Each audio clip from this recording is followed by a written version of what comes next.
It's awkward until Gatsby turns on his smile. Nick writes, he smiled understandingly, much more than understandingly. It was one of those rare smiles with a quality of eternal reassurance in it. It concentrated on you with an irresistible prejudice in your favor. It understood you just so far as you wanted to be understood, believed in you as you would like to believe in yourself. Or in visual form, Nick really does like that smile. The party carries on. At some point, Jordan is plucked from the throng to have a private discussion with Gatsby. When she reemerges, she's all in a tizzy, but she won't say why. Finally, the night ends, and as Gatsby ushers them out the door, he reminds Nick of their upcoming hydroplane ride, employing his trademark phrase, old sport. You'll notice Nick never actually agreed to go with Gatsby, but apparently Gatsby's a quick judge of character. The chapter ends with Nick talking about how he wants to date Jordan, but how it feels dishonest because of that vague relationship thing he's got going on back home. It came up in chapter 1. He brags, everyone suspects himself of at least one of the cardinal virtues, and this is mine. I am one of the few honest people that I've ever known. Which, as we know from last week, is only kind of true. And that's the summary. So each episode, we dive deeper into a major theme of the chapter by exploring the inner motivations of a character, which is why this week's POI is Jordan Baker, and the theme is the evolving roles of women.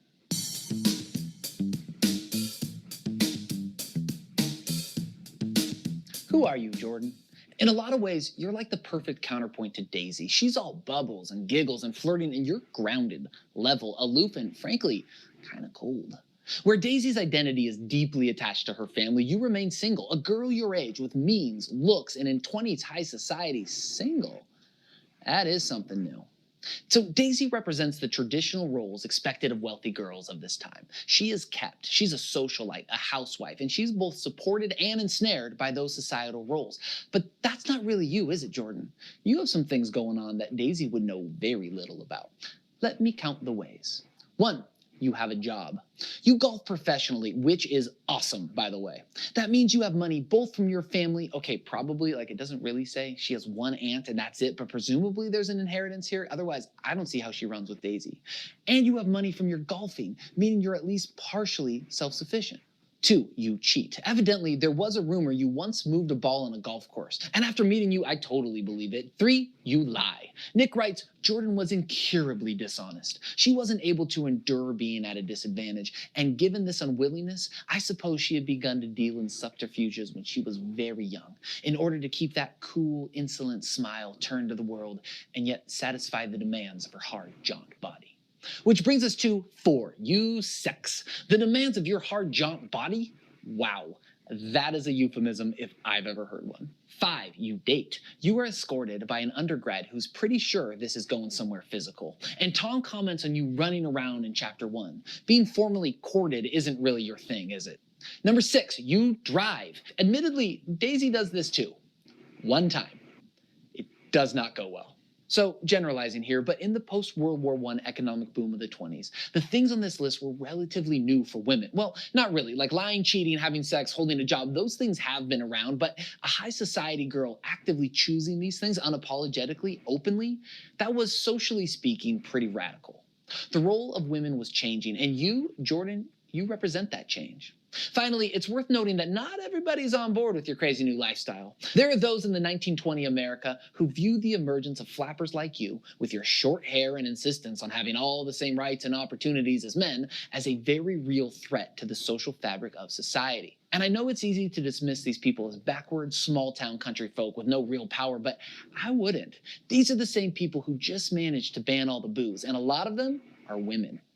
All that to say, Jordan, you seem fun. A bit selfish maybe, but independent and strong. I think I like you. But if I know you like I think I do, then I also know you couldn't care less. With love, Nate. So this book is okay, so she's going to move into teacher talk now, but it's interesting that he brings up this point about Jordan Baker being an independent woman. When you get to the novel, or to the play Hamlet, and even Hedda Gabler, the very first play that you're reading in Unit 1, there's constant roles of women being discussed. What are their roles in society? Becoming a housewife. Jordan Baker and Hedda Gabler have the same kind of life of being rich women, and what do they do with their time? But in this case, Jordan has a job. She is a golfer. She does drive. There's a sense of independence about her. But when you read Hamlet, you'll realize the two female characters, Gertrude and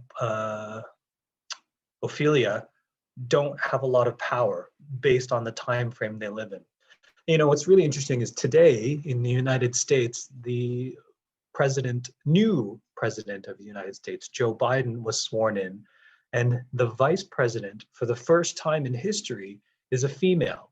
Not only is she female, she is a Black American. Not only is she a Black American, she's also Asian American. Her mother is from India.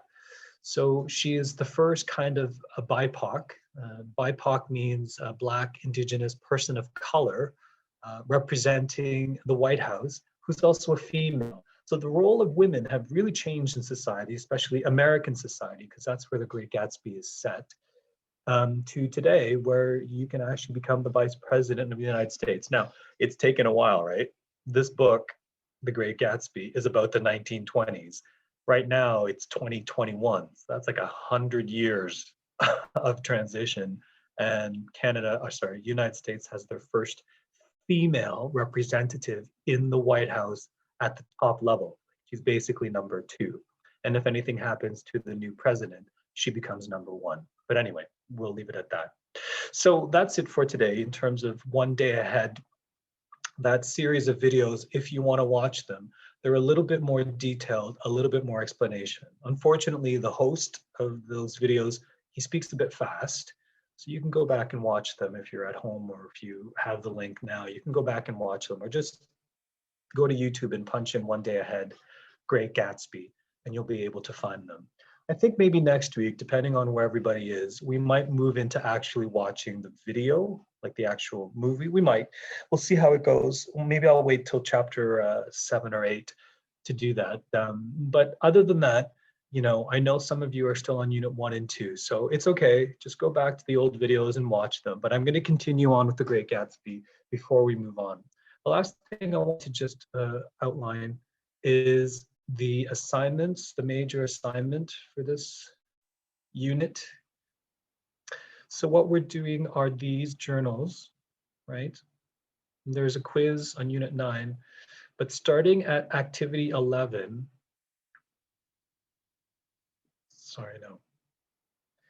starting with, activity 11, you're moving on, here, starting with these, you're moving on to the presentation for this course, and then maybe I'll talk about it next week, but you're looking at the major themes of the book. So you have to really understand the novel and everything that I've explained to you in order to put your presentation together. This is the first of the 3 presentations you have to complete. Okay, let me stop there and see if there are any questions. Please make sure that you've completed the Slido, because that counts as attendance. That's the last link I'll put in. If you have any questions, you can ask me now. And I'm going to stick around here for the next 20 to 30 minutes if you need me. But that's it for today. I'm just going to stop the recording. So for those watching at home, goodbye. Excuse me, sir.